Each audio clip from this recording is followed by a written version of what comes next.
Hello everyone, good morning.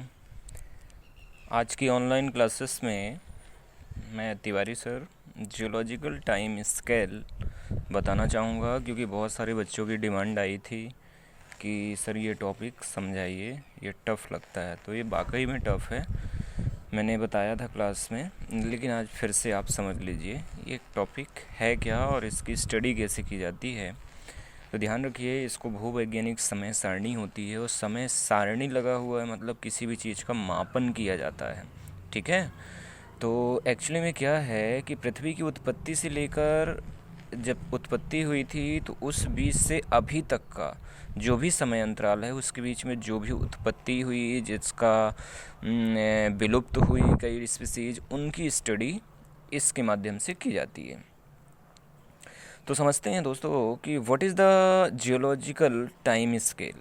तो यहाँ पे देखिएगा, while the study of fossils बिस वॉच present in rock, geologist divided geological time scale into interval. जब ये भूवैज्ञानिक जीवाश्म या फॉसिल्स की स्टडी कर रहे थे तो चट्टानों में, तो इन्होंने इस समय सारणी को इंटरवल्स में डिवाइड कर दिया। अब इंटरवल्स क्या होते हैं तो देखिएगा, सबसे बड़ा जो इनका इंटरवल है वो ईओन है, और ये 4 प्रकार के होते हैं। ईओन के बाद आया एरा, जिसको महाकल्प बोलते हैं। महाकल्प के बाद आया पीरियड, कल्प, और इसके बाद आया एपोच या एज, जो करंट में भी चल रहा। सबसे बड़ा ईओन और सबसे छोटा एज, काल कहते हैं उसको। इन्होंने ऐसा विभाजित किया। फिर यहाँ पे देखिएगा, इसका पर्पस क्या है, तो पर्पस ये है arrangement of era, period, epoch, age of the time scale in order of their age is known as geological time scale. यानी महाकल्प, कल्प और युग को उनकी आयु के अनुसार अरेंज करना क्रमानुसार जियोलॉजिकल टाइम स्केल कहलाता है।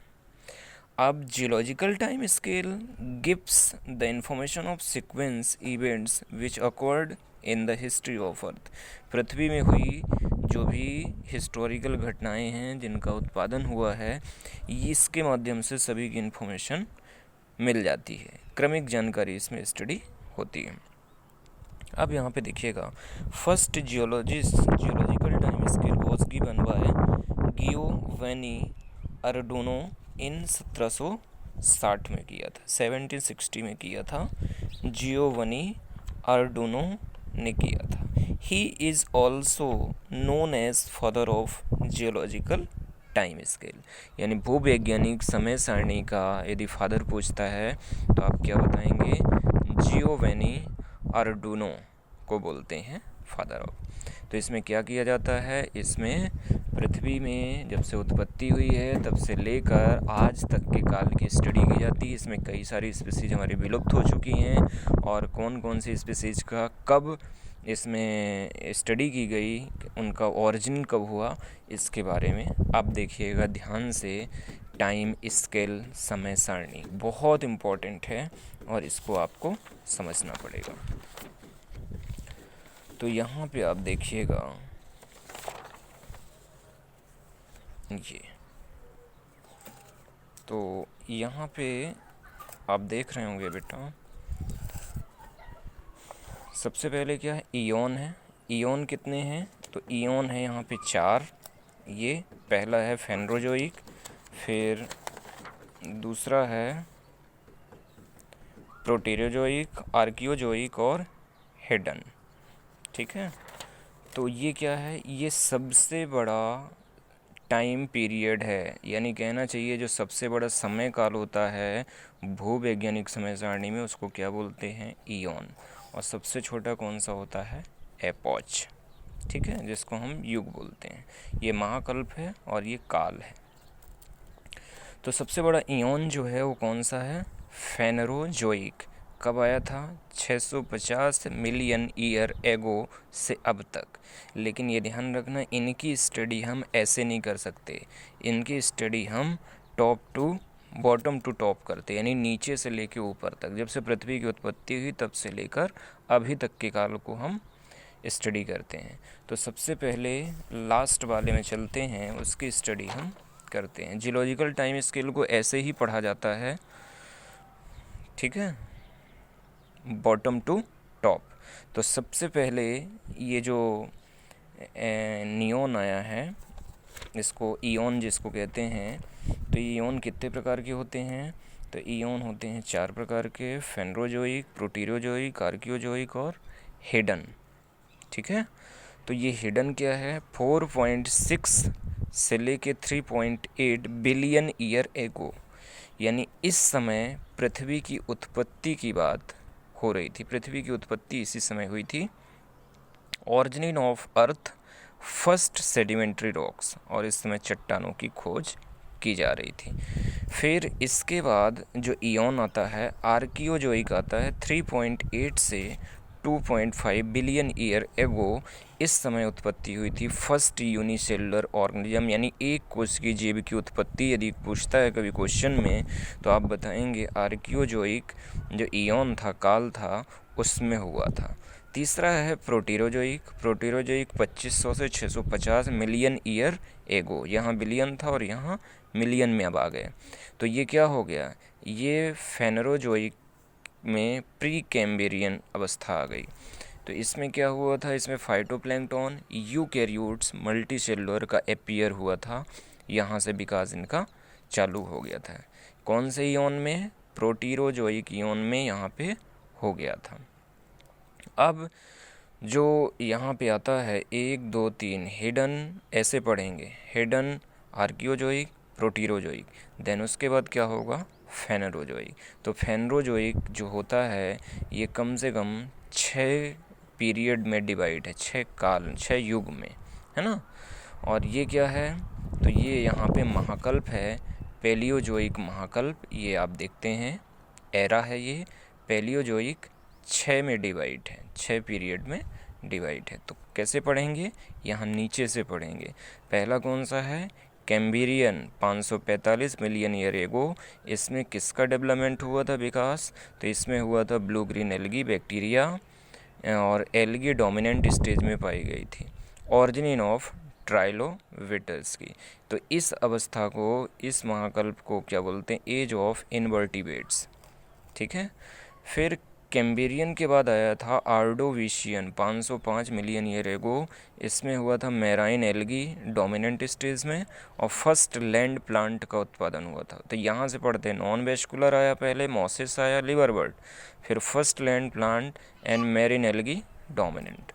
फिर आया ऑर्डो के बाद आया सिलोरियन 438 मिलियन ईयर एगो से में किसका डेवलपमेंट हुआ? यहाँ पे एल्गी की प्रधानता हुई और टेरेस्ट्रियल प्लांट का एक ग्रुप बना, समूहन। फिर सिलोरियन के बाद आया डेवोनियन काल आया, और डेवोनियन काल 410 मिलियन ईयर एगो। इसमें किसका हुआ? फर्स्ट एम्फीबियन एपियर हुए, यानी पहले जो उभयचर प्राणी थे उनका इस काल में ऑरिजिन हुआ। फिर एज ऑफ फिशेस, इस काल को हम बोलते हैं एज ऑफ फिशेस भी कहते हैं। First pteridophytes plants and liverwort का भी यहाँ पे ऑरिजिन हुआ। देन उसके बाद Carboniferous. Carboniferous 350 million year ago में लाइकोपोडियल, क्राइडेटल्स, कॉर्डिडाइटल्स की उपस्थिति हुई।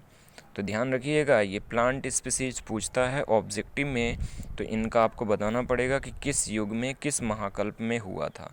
तो महाकल्प कौन सा है? महाकल्प पैलियोजोइक है, और ये आप पीरियड बताएंगे यहाँ देख। फिर पेल्मिनियन 286 मिलियन ईयर एगो। इसमें प्रिमेटिव टेरेस्ट्रियल प्लांट टेरिडोफाइटा की संख्या बढ़ेगी, और फर्स्ट ऑरिजिन इन रेप्टाइल्स। तो इसको बोलते हैं एज ऑफ एम्फीबियंस बोलते हैं, इसको एज ऑफ फिशेस बोलते हैं, इसको एज ऑफ इनवर्टिब्रेट्स बोलते हैं। इस चीज़ को ध्यान रखिएगा। कौन सा महाकल्प है? पैलियोजोइक। अब आते हैं, उल्टा पढ़ते हुए जाएंगे अभी के काल में। तो अब फेनरोजोइक की यहाँ पे 2 एरा हैं, सीनोजोइक और मीसोजोइक। तो पैलियोजोइक का हमने पढ़ लिया, और 6 पीरियड्स में डिवाइड थी। अब मीसोजोइक कितने में आ गया? 248 मिलियन ईयर एगो से लेके 65 मिलियन ईयर एगो। ये 3 पीरियड में है, क्रिटेशियस, जुरासिक और ट्राइसिक। ट्राइसिक में क्या हुआ? 248 मिलियन ईयर एगो। इसमें क्या हुआ, टेरिडोफाइटा विलुप्त हो गया। और साइकेड्स, कॉनिफर्स, गिंगोएल्स, इनमें ग्रोथ हुई। फिर जुरैसिक काल में क्या हुआ, 208 मिलियन ईयर एगो में जिम्नोस्पर्म फंस की संख्या में वृद्धि हुई और फर्स्ट फ्लावरिंग प्लांट डेवलप हुआ इस काल में, जुरैसिक काल में। और Cretaceous 145 million year ago upper middle lower gymnosperm की संख्या में कमी हुई और एंजियोस्पर्म की प्रधानता बढ़ी यहाँ पे। तो इसको क्या बोलते हैं, एज ऑफ रेप्टाइल्स बोलते हैं। किनको, मीसोजोइक जो एरा है उनके काल को, तीनों काल को क्या बोलते हैं, एज ऑफ रेप्टाइल्स कहते हैं। देन उसके बाद आता है फिर सीनोजोइक। सीनोजोइक 2 पार्ट्स में काल में डिवाइड है, क्वार्टरी और टाइटरी। तो टाइटरी में देखिएगा पेलियोशीन, तो इसमें ऑरिजिन ऑफ प्लेसेंटेशन मैमल्स का इसमें डेवलपमेंट हुआ। इयोशीन डाइवर्सिफिकेशन हुआ इनका। Oligocene rise of monkey, age of mammals बोलते हैं इन सभी को, है ना। और इसमें मायोशीन में हुआ मैमल्स अबंडेंट और पीलोसीन में होता एवोल्यूशन ऑफ प्रिमिटिव मैन। यानी हम धीरे धीरे कहाँ की ओर बढ़ रहे हैं, आज के काल में हम प्रवेश कर रहे हैं जहाँ ये हमारी सारी चीज़ों का उत्पादन हो रहा है। और फिर ये आते हैं क्वार्टरी में। क्वार्टरी में आप देखिएगा हम कहाँ पे आ गए, 3000 से लेके अब तक। और ये दूसरा है पेलियोस्टोन में 10 लाख। 10 लाख के बाद हम जाएंगे 3000 से अब तक का जो फेज चल रहा है। तो पेलिस्टोसीन में देखिएगा evolution of human society and culture. यहाँ पे मानव का उत्पादन हुआ, ऑरिजिन हुआ और हमारी सांस्कृतिक गतिविधियों का प्रभाव पड़ने लगा। और फिर होलोशीन में हो जाएगा मॉडर्न मैन और हर्बेसियस प्लांट्स का उत्पादन हो गया, जो हमारी आज की ज़रूरत है। तो आज का जो समय काल चल रहा है वो सीनोजोइक चल रहा है, ये ज़रूर ध्यान रखिएगा। कोई यदि पूछता है कि हमारा अभी का कौन सा महाकल्प चल रहा है, कौन सा काल, तो आप बताएंगे क्या, सीनोजोइक। ठीक है, सीनोजोइक, मीसोजोइक, पेलियोजोइक। और यहाँ पे आप बताएंगे, ठीक है। इनको क्रम अनुसार भी आप स्टडी कैसे करेंगे, तो स्टडी करेंगे पेलियोजोइक। पेलियोजोइक के बाद फिर क्या पढ़ेंगे, मीसोजोइक, और मीसोजोइक के बाद पढ़ेंगे सीनोजोइक। सीनोजोइक, मीसोजोइक, पेलियोजोइक नहीं पढ़ना है हमको, उल्टा इधर से पढ़ना लास्ट से। इसकी स्टडी ऐसे ही की जाती है, तभी आपको समझ में आएगा। और इनको हम ऐसे पढ़ते हैं, जो हमारे इयोन हैं उनको हम हेडन पढ़ेंगे, फिर आर्कियोजोइक पढ़ेंगे, फिर प्रोटीरोजोइक पढ़ेंगे, फिर फेनरोजोइक पढ़ेंगे। तो ये कितने होते हैं, 4। ठीक है, समझ में आ गया होगा। अच्छे से आप पढ़ लीजिएगा, बहुत अच्छे ये नोट्स भी क्रिएट किए हैं, तो आई थिंक समझ में आ जाएगा। Thank you so much. अच्छे से पढ़ते रहें, अच्छी अपनी प्रिपरेशन रखें, और एनी डाउट, कोई प्रॉब्लम होती है किसी भी टॉपिक पर तो आप ज़रूर पूछें। Thanks a lot.